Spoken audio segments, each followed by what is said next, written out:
Ladies and gentlemen, please welcome to the stage Morgan Ortagus, partner, Rubicon Founders, Brian Hook, former U.S. Special Representative for Iran and Senior Advisor to the U.S. Secretary of State, U.S. Department of State, and Misha Zelensky, Center for Budgetary and Strategic Assessments. Good afternoon. It's so nice to be in person with each other, and it's nice, everyone who's watching virtually, thank you for tuning in. We're going to talk about what I think is the most important thing in American foreign policy today, and that is our relationship with Indo-Pacific countries. So if you read Playbook this morning, who reads Political Playbook? Okay, even if you're not raising your hand, I know you actually read it. Everyone does, even if we don't admit it. So in Playbook this morning, we announced that Matt Swift and I will be co-chairing Concordia's next international summit, which is going to be the Indo-Pacific Summit. We're always going to base this summit on the APEC conference going forward. New Zealand is hosting this year. New Zealand has decided to keep this conference virtual. So on November 9th, for a half day, we will have a virtual conference talking about the Indo-Pacific. I hope that you all tune in and that you're a part of it. In the meantime, I'm going to get the conversation going with my friends and colleagues right away. Brian, everybody knows who you are. You've spoken at the Concordia Summit many times. One perspective that I think that you have that's really unique, I joined the Trump administration about 2 years into it, but you were with Secretary Tillerson from the very beginning when the United States decided to get back into the Quad and when President Trump decided to focus our attention on Asia and on our Indo-Pacific relationships. Can you tell us how that pivot worked and what you did? Well, thanks, Morgan, for doing this. And I want to thank Matt and Nick for organizing, as usual, a great summit here at Concordia. When we came in to office, when I worked for Rex Tillerson as the head of policy planning, in the first year of an administration, there's a lot of wet cement. And you're very eager to get going. And we decided that sort of the biggest return, I think, that could be made on sort of deep foreign policy investments was building out the free and open Indo-Pacific. And I remember very early in my tenure, my counterpart from Japan came over, and he laid out what really Prime Minister Abe had been working on since 2007 when he went to India to talk about the confluence of the two oceans and the deep civilizational ties between Japan and India. And then in 2013, Australia picked up that theme, and their defense ministry, you can talk about this, I'm stealing your thunder already. It's all right, but in 2013, Australia put out a defense white paper on the Indo-Pacific. And then by the time I came into office, this was a thematic that when the Japanese presented it to me, I said, that's what we're about. The free and open Indo-Pacific. You're talking about 35 nations, but it's really anchored by 4 democracies: India, the United States, Japan, and Australia. These are the core countries. But it's not limited to these countries. We want it, in fact, we don't exclude. The nice thing about this sort of free and open Indo-Pacific concept is that we don't exclude any countries. We are united around a shared vision. It's based on principles, things like freedom of navigation, transparency, rule of law, financial sustainability, which is opposed to predatory economics, and a lot of these other things which really are the underpinnings of peace and security in the region. And so I went to Secretary Tillerson, we went to the president, and then on his trip to Vietnam, in late 2017, that's when we rolled out formally by the president this sort of free and open Indo-Pacific concept. It just had legs, and Secretary Pompeo then picked up the baton, and we released in 2017, a 32-page document outlining the tenets of this concept. And what's been very gratifying to me is how the Biden administration has continued this work. I think that's important. I've been very happy to see that they've continued this. And I would say, Brian, that I'm so glad that you brought that up. You know, I've often said that the challenge of dealing with the Chinese Communist Party is way too big for one political party in the United States. And similarly, I've tried to be supportive of Secretary Blinken and their efforts on Asia. We should present a united front. And that's why I think this Indo-Pacific Summit is going to be so important. So let's go to Misha in Australia. First of all, thanks for buying our subs. Well, thank you for buying our wine. It's hard to find a market for it at the moment. No, everyone loves a good Australian Shiraz. That's true. No, look, I've been saying to people, if someone wants to throw me the keys to a Virginia class, I'm happy to take it back around Christmas time. So. Well, listen, I was joking about the subs, although not really. That's a very important part of the discussion with the AUKUS announcement this week. Tell me, you have the view, you have the perspective of, obviously you're Australian, you live in Asia.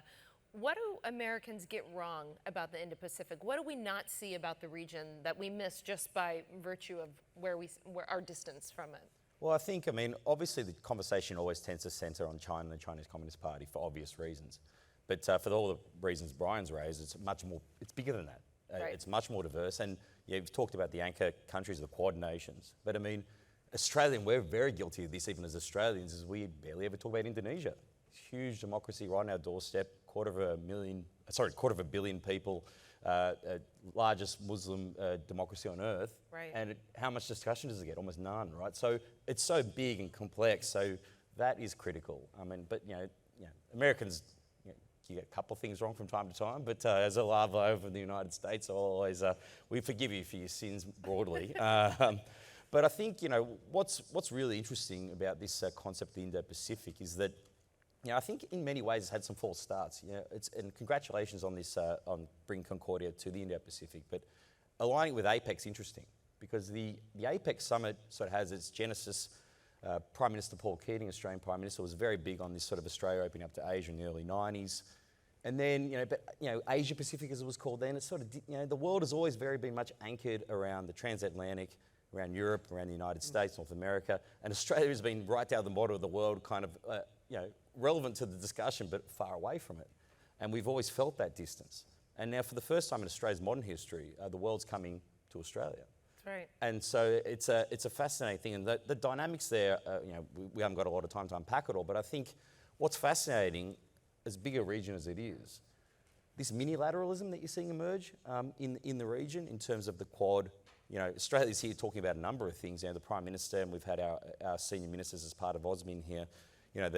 We've got AUKUS with the huge announcement, which is, it's about subs, it's about much more than that as well. It's about trust and sharing of tech and dual-use technology and that level of trust. You've got the Quad, but then we've also got the TPP-11, and you had the United Kingdom applying to that, and also China asking if they don't mind if we join, and said, if you don't mind getting all your billions of dollars of tariffs off us. So, we'll see. So I think it's, America perhaps has not paid as much attention to this area as and I said false starts. We had APEC, then we've obviously had the Obama pivot. I think right now this launching of AUKUS by the Biden administration is a huge down payment on the concept of the Indo-Pacific. The words of I think President Obama said America's all in when he came and visited our parliament around that time. I think it was 2013. I think AUKUS shows America is all in on the Indo-Pacific.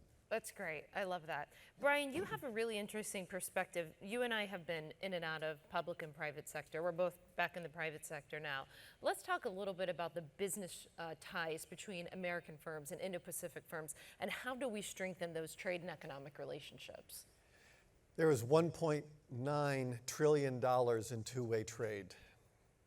And it's the role of the private sector can't be overstated. I talked about some of the principles that are the foundation for the free and open Indo-Pacific. We need to articulate those principles, but we also have to defend them. And the private sector has to do that. We need to have sustainable, stable business environment, playing by the rules, not rising at the expense of other nations. But these are the things which we hear them so many times that they become a little bit shop-worn, but it really is. It's fair and reciprocal trade. It's a level playing field. It's respecting other people's property. It's respecting sovereignty. And I remember in Vietnam when I was with the president in 2017, he talked about a shared prosperity of sovereign nations working side by side. That's a pretty good sort of statement of what we're about. We know what we're for, but we also need to be very clear about the kind of things that we need to call out so that when people do challenge the really basic principles that underpin peace and security, we have to stand up, call it out, and defend it, and present a positive vision so that the region doesn't become dominated by any one actor, and we don't have the kinds of flashpoints that could lead to a lot of tension in the region. It's been a remarkable run of peace and prosperity in that region. We need to keep that going. It will require the United States and the private sector to really lead, to articulate the principles and to defend them. So you're a part of Labour politics in Australia, which can For my be sins, yes. yeah, which can It's be a tough gig at times, I tell you, but anyway. traditionally a little bit more protectionist, right? And so tell me, how do you at home politically in the Labour Party, how do you answer to your constituents who obviously want good paying jobs in Australia, yet still open up to be a part of this ecosystem in the Indo-Pacific? How do those two goals work together, even though they at times seem mutually exclusive? Well, Australia's actually a very open economy. We have always been a trading nation. We need to import capital, and we've got a lot of things to sell to the world. So actually our tariffs are amongst the world's lowest, and in the majority are at zero. But in terms of this challenge, I think Hillary Clinton described dealing with the Chinese Communist Party for the United States like arguing with your banker. For Australia, it's been like, how do you argue with your best customer?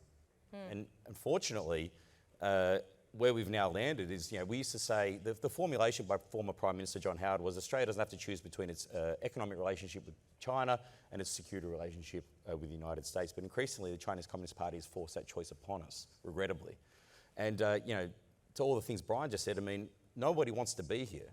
I wish we didn't have to launch AUKUS as a sort of a joint initiative to offset this sort of assertiveness that we're seeing, but you also can't wish away the facts on the ground. Now, in terms of the issue relating to trade, I mean, I think we need to be honest about the mercantilism that we see from the CCP. I think we've been a bit naive about that. When you look at this concept of decoupling, I think COVID showed what it means to have sovereignty and sovereignty in supply chains, and it showed that you can't run a nation state like a 7-Eleven. Right? Now, who would have thought February last year if I said to you the coin of the realm is going to be face masks and hand sanitizer, right? And yet suddenly you couldn't get one. And so, I think the business community, along with the political class, have to be honest about what these shortages mean and what sovereignty means. And sovereignty means being able to deliver the things you need when you need them. And you don't want to have an autarky, obviously, but you need to be a little bit clear-eyed about what that means. Now, it doesn't mean you need to produce everything yourself, but sometimes you need to have a dependable friend who can give you the things that you need. Brian, I don't know about you, but it's the 20-year anniversary of 9/11 has been obviously a very poignant moment for me. I was in college when it happened, studying to be an opera singer, and we all see where that took me. But ended up, going for a career in diplomacy and foreign policy and national security. And we were so focused for so much of it. You and I were in the Bush administration together, and I was even in first-term Obama. But we were so focused on Al-Qaeda and ISIS and these threats. And I felt in the Trump administration a real change in the national security apparatus in our country to shift and focus on not only countering the CCP, that's important, but really strengthening our alliances. In every meeting that I was at with Mike Pompeo around the world, and I was in almost every meeting, it was a subject in every single country we went to. It didn't matter if you were in Israel, it didn't matter if you were in Japan, or if you were in El Salvador.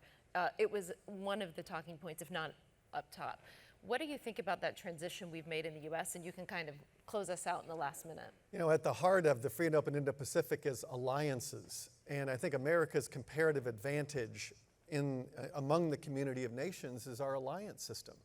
It is what has really differentiated us from a lot of countries, some which have 0 or 1 ally. And these alliances are based on more than just simply economics. It includes economics, but it's much more profound. It's much deeper than that. And there is a shared set of values and principles that I think can really, it's so foundational right now. But what I'm seeing is the accelerating of economic, security, and cultural connections between the two oceans that are creating a single strategic system of alliances. That's the moment. India is a huge part of that. We've always had with the United States, Japan, and Australia, very great history of alliances there. India during the Cold War being in the non-aligned status. Now that they're in the Quad, we moved India up to a 2+2 status so that state and defense are working with their foreign ministry and defense ministries in new ways. We did that under Secretary Tillerson. There's such big returns to be had if we go deep on our alliances economically, culturally, socially, diplomatically. That's the positive vision that we present. Well, I want to thank Brian and Misha for being with us. I hope that all of you will tune in and be a part of our virtual summit on November 9th, Concordia's first Indo-Pacific Summit. I can't tell you how excited I am about this. When I left government, this was a massive passion of mine to make this happen, and Matt Swift and Concordia has made this happen, and I just really hope all of you will be a part of it. Thank you so much. Thanks.